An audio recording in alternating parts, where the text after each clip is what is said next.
which you need to address in the Board of Inquiry process, which is what process they go through to arrive at their final consent conditions. But it's a submission process and a right of the draft is a draft that then the various parties that have submitted can submit on. Evidence would suggest, though, they'll be there or thereabouts in terms of the shape of what the arrangement will be. That's why we're saying is that will give us some feel for where the scheme sits in that construct. The other question is a question for the investors, including Trustpower, Ngāi ourselves, and CII, and anybody else, and that is there a set of draft consent conditions that are operable in terms of the whole shape of the scheme, in terms of its finance, in terms of uptake, all that sort of stuff.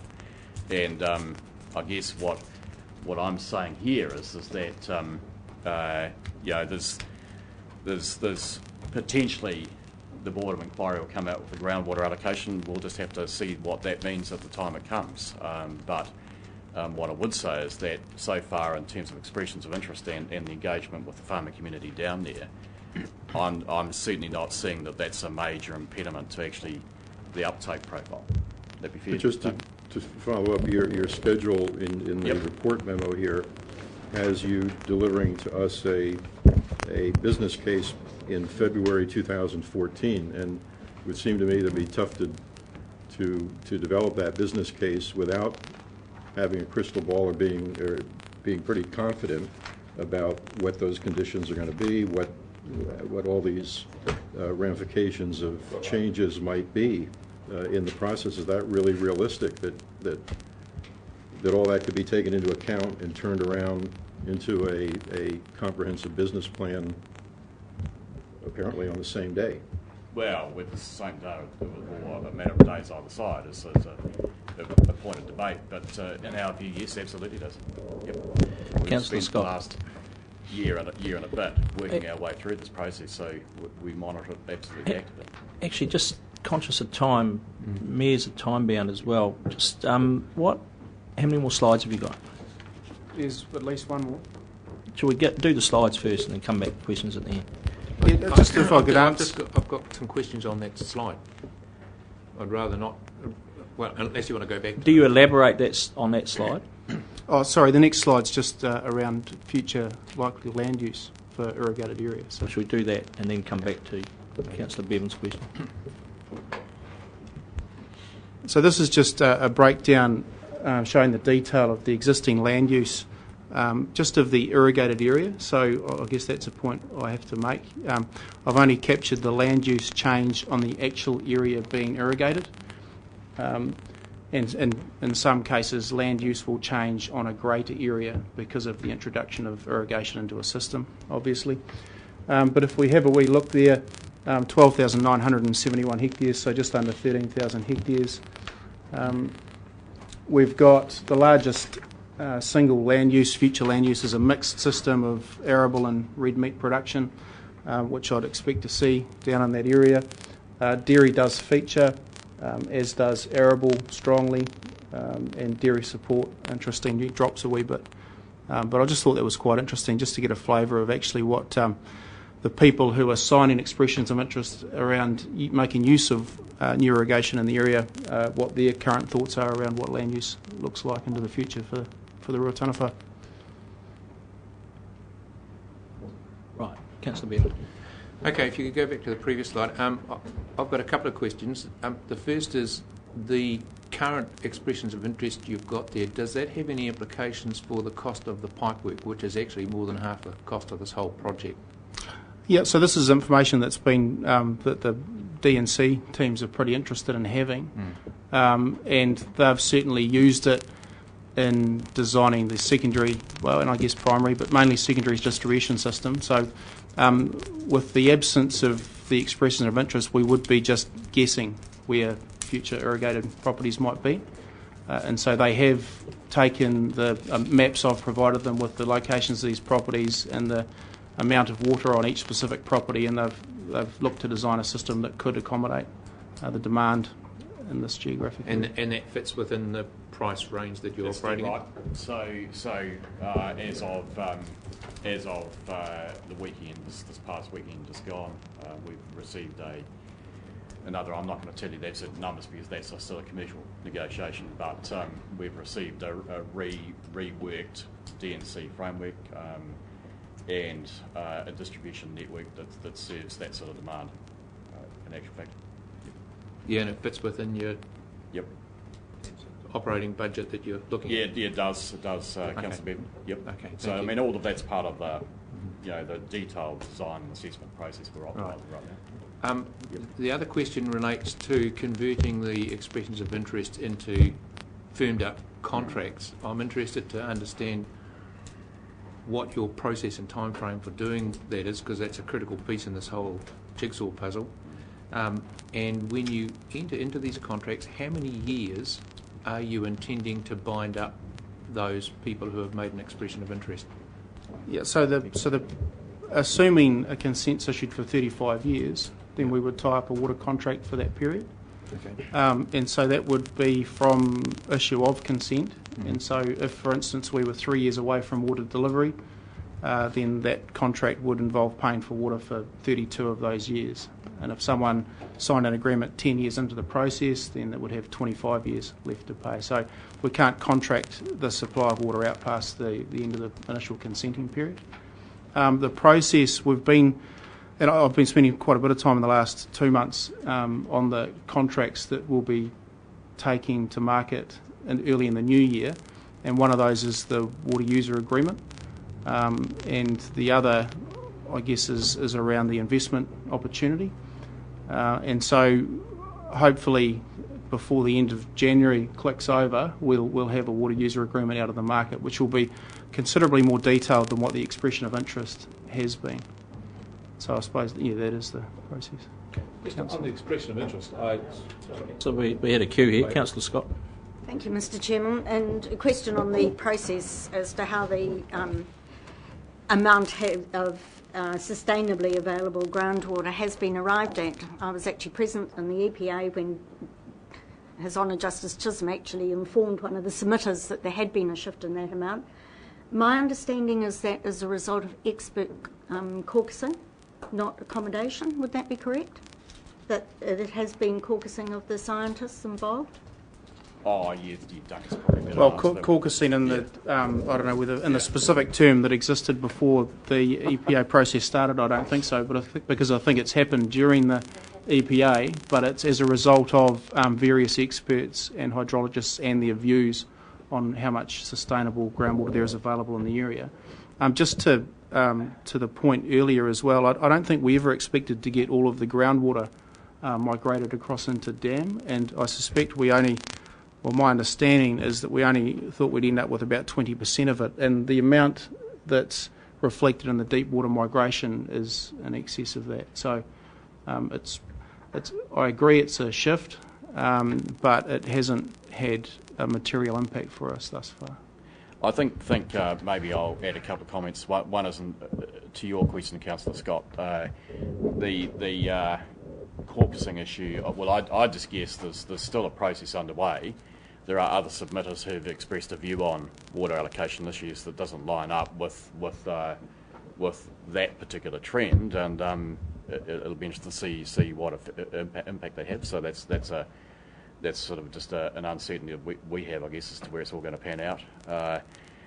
In turn, though, and I'm going to emphasise this point, is that we were always going to end up relying on a commercial solution to migrate deep groundwater.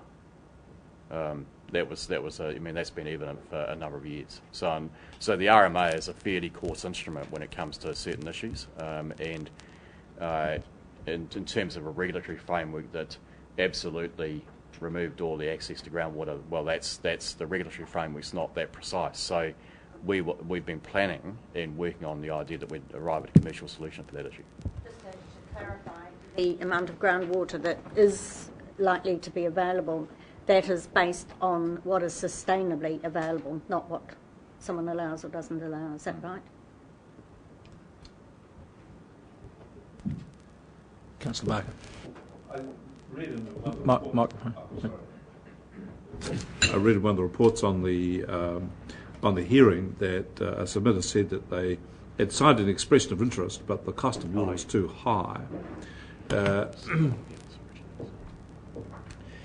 it seems to me this opens up the question of the migration, to use the word we're fancy at the moment now, migration from an expression of interest to a contract. If someone can express an interest, doesn't mean to say they're going to necessarily take the deal. What is the words expressed by the person who had the expression of interest generally felt? I mean, is it just a once-off, or is there others who are finding that they've signed the expression of interest but the price is too high? And what is the likely percentage of people who are going to who have expressed interest sign up with a solid contract to take the water? Well, yeah, I guess the amount of people that sign up to use water from the scheme for a 35-year period will depend largely on a few factors which we're still getting to the bottom of, and one of them is clearly the consenting outcome. The consent needs to be workable from a farmer's perspective. If it's not, we will have challenges, and I suspect that flows directly through to challenges for the investor as well. Other considerations are clearly water price and the terms of the agreement. So I guess from my perspective, one of the benefits and great things about being involved in this project is all parties, we've got 4 essentially critical work streams here, and all parties are moving through them in good faith to get to a point where we've got accurate information and a clear and accurate decision can be made. And I guess the point in time we're aiming to get to for that sits somewhere between February and April next year. So you're expecting by, say, the end of April to have, with all the information available, people will have signed firm contracts to take? Yeah, that's the goal on the current timeline. I suppose if there was, my particular view is if we were going to have a work stream that was left as a final condition precedent, it might make sense for it to be water uptake. But that's a personal view, that's not a consensus within the project or even a topic that's been discussed. Thank you. Councillor Belford.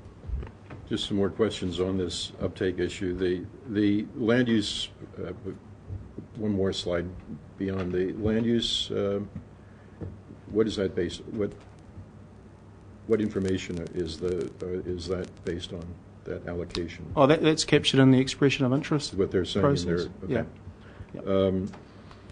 Yeah. What incentives are being, well, there are incentives in the memorandum of intent, correct? Yes, in the expression of interest, so there's, as I said before, there's 2 different versions. One for migration of deep groundwater, there's a 10-cent water price for a 5-year period, and people can elect to, after the 5-year period, they can either continue as part of the scheme on normal commercial terms, or they can return to using the groundwater resource. So that's in summary, the deep water expression of interest. They have a choice to go back if they want. As the expression of interest is written at the moment, yes. For the 35 years you talked about. Not on the deep water one, no. No. Just want to be clear about it. So the people, when they sign up to migrate out, will go to deep water take. It's only for 5 years. At the end of the 5 years, they can go back and take up the deep water again, the well water again. As the expression of interest is written at the moment, they can go back to deep water or stay on as a customer of the water storage project. Was it 10 cents or was it 10 cents less than the... No, 10 cents absolute price. Yeah. And so just to continue, so that cost to this overall scheme is, where is that ultimately absorbed in the budgeting of the overall scheme? Sorry, cost? How do you mean? I'll answer. What's a discount? It's a discount. Yeah, Where is it being? Discount. Well, yeah, but I guess early on, I don't think there's any expectation this scheme's going to be fully subscried from the outset. So it's extra revenue would be probably the way to look at it, I think. Butcher cost-benefit analysis, if I'm not mistaken, is based on 56% uptake in the first year, 65% by the second. So that seems rather ambitious, and those from there are generated all the benefits that Mayor Butler and others in Central Hawke's Bay expect to see from this project. Is that even remotely possible? 56% uptake in the first year 65% by the second, from what you're seeing? No different figures to what we've been. So, look, I'll answer that. I haven't got the Butler report in front of me, but sorry, the Butcher report. But what I would say is that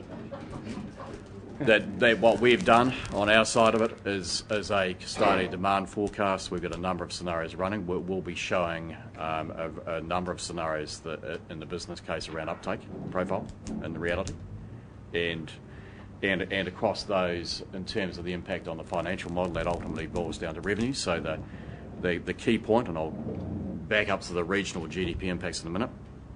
The key point in terms of the scheme financing is that obviously every revenue piece of revenue that flows in the front end of this project through uptake is worth significantly more than any revenue that might flow from a point 20 years down the track.